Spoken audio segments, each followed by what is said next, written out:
Congress who have joined us here today. We've got Judy Chu, Mehmet Badagan, Gil Cisneros, Jimmy Gomez, Cindy Calder-Dove, Luz Rivas. Of course, you also heard from Pramila Jayapal and Rohana earlier today. Thank you so much. My name is Alexandria, and some of you may know me as AOC. And from the bottom of my heart, thank you for welcoming me to Los Angeles. And also, happy Passover to all of our friends celebrating this weekend. Thank you. You know, we're all here together because we share in the frustration and heartache that comes from watching those in power actively tear down or refuse to fight for everyday working Americans like us. And we are here together because an extreme concentration of power, greed, and corruption is taking over this country like never before. Oligarchy in America. We must acknowledge the terrifying moment that we are in right now. And that what we are hearing and seeing is in fact happening. We are watching our neighbors, students, and friends being fired, targeted, and disappeared. It is real. People we love are being targeted and harassed for being trans or queer. Our co-workers, U.S. citizens and immigrants alike are being disappeared off the street by men in vans with no uniform. Educators are being fired for teaching American history accurately, and activists are being detained with no charge or evidence for using First Amendment rights, especially when they use them for Palestinians. In fact, the Trump administration admits that it has jailed Mahmoud Khalil, a young husband and father from New York, without any evidence or charge of a crime. The Trump administration admits that they have thrown Mahmoud in a cell thousands of miles away because he attended a protest and are detaining him for the content of his speech and nothing more. In fact, Donald Trump's detention of someone like Mahmoud Khalil for his speech is anti-American. And we demand his release along with the release of Rumeysa Akter, who is also jailing for writing an op-ed in her school paper. And we demand their release because we, Los Angeles, we do have power in this moment. All of us do, and everyday people do. In fact, you will show that this week, LA. A few days ago, ICE officials attempted to enter two LA USC schools to target kids. They lied to school officials and claimed that they had parent permission to get to these children when they didn't. But it wasn't just a lawyer or a judge that said no. It started with everyday people, school staff, and employees who spoke up when they thought something was off. And it was the teachers and principals that stood strong and said no to protect their kids when it would have been easier to say yes out of fear. You defended them, LA, because it will never be just institutions and officials alone that uphold our democracy. It will always be the people, the masses, who refuse to comply with authoritarian regimes, who are the last and strongest defense of our country and our freedoms. Because we know Los Angeles has a better And we are willing to do something about it.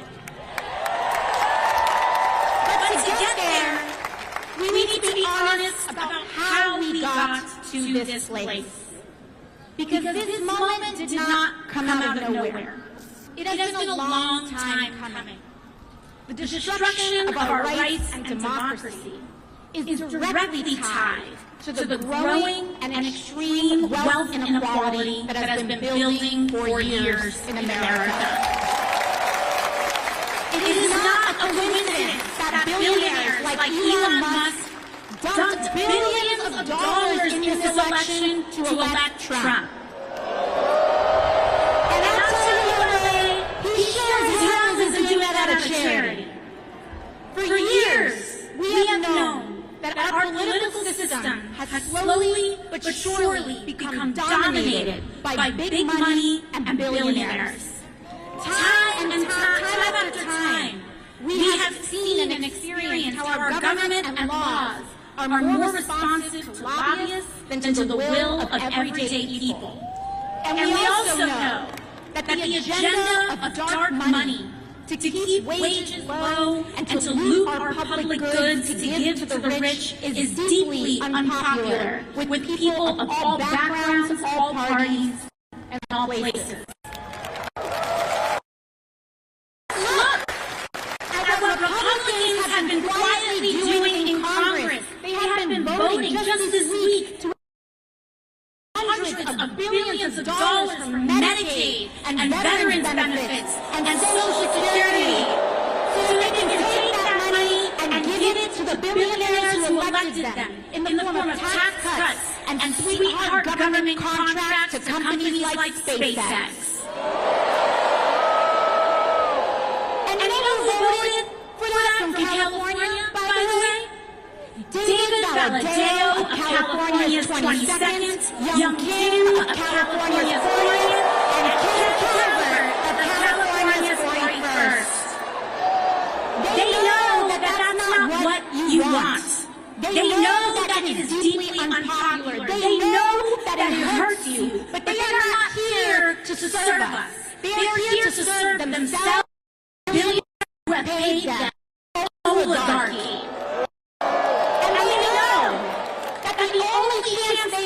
To get away with such an unpopular agenda, to get away with stealing in plain view, is to stoke deep divisions among us along lines of race, identity, and culture, to keep us fighting and distracted.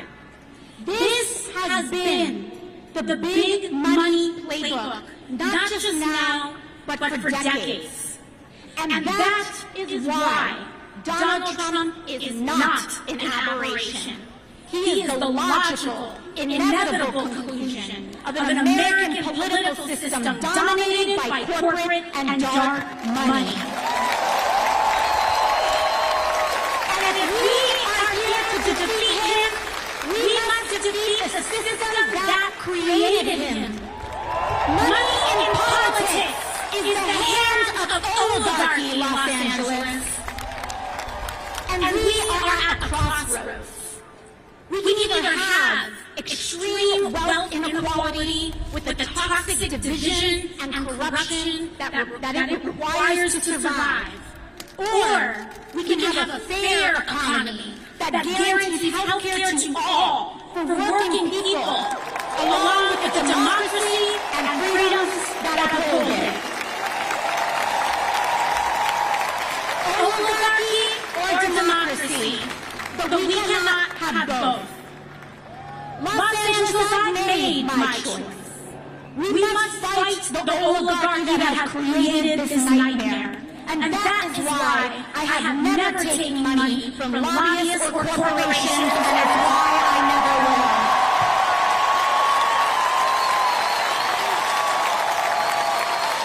You know, when I first got to Congress, I was genuinely shocked by how this place worked. Even having run against dark money on a campaign against this place, the everyday influence of corruption and dark money was astonishing. How normalized it is. In fact, Congress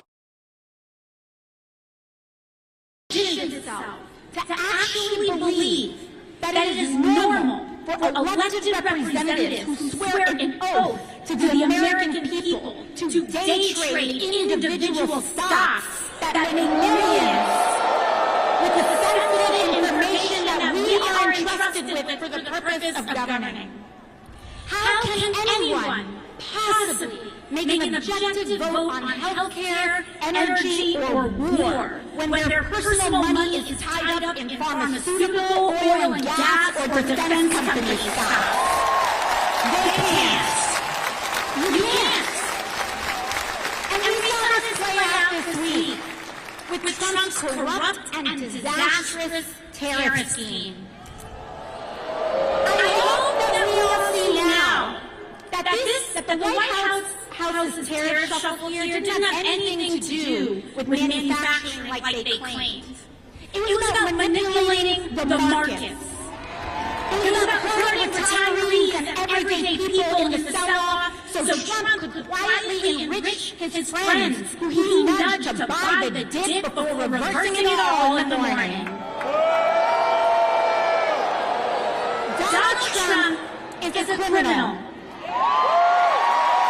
A criminal found guilty of 34 felony counts of fraud. Of course he is lying and manipulating the stock market too.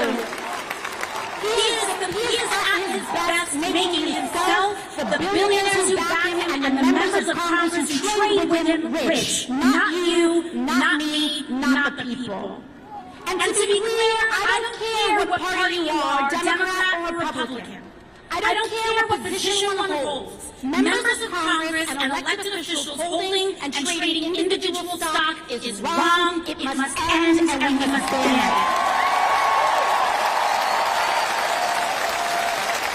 But I'll give you another example of how shocking and casual this all was when I was first elected. Just this year, I was elected, or I was named and appointed to the powerful Energy and Commerce Committee. This is one of the most powerful committees in all of Congress. And for years, lobbyists worked to keep me off this committee. It oversees 2/3 of the American economy: healthcare, energy, technology, trade. As they say in Congress, if it moves, it's energy. If it doesn't, it's commerce. And that's the jurisdiction of this committee. And an interesting thing that happened was that the day I was named to this committee, the same day, my office's phones rang off the hook and our inboxes were flooded by every corporate lobbyist under the sun. They all wanted to be my best friend. But you know what, Los Angeles? Because of your support, because of you all showing up, because I don't have to take a dime in corporate money, you allow me to say no. But not everyone is so lucky. I have seen firsthand how these groups bully and pressure members of Congress, threatening to either take money away or spend it against them if they don't do what they want. And what they want is for our lives to be as expensive as possible on the lowest possible wage. It all trickles down to how life feels for working people today. These facts of life, the feeling of the water rising up to our throats, the impossibility to afford anything easily, the fear of speaking up, the deeply bitter and toxic division driven more by algorithms on social media than individual thought, the crumbling of our rights and protections. Understand that all of this is what it means and what it feels like to be governed by billionaires. This is what oligarchy feels like, and it only will get worse until we act. It is this system that relies on division to legislate greed that has brought us the most corrupt administration in American history and the Republican majority to support it. Big money is how we got Donald Trump. And his whole presidency began with launching tools for bribery, meme coins to fleece working people and move around money in the dark, extortion settlements from media companies and law firms who gladly pay them.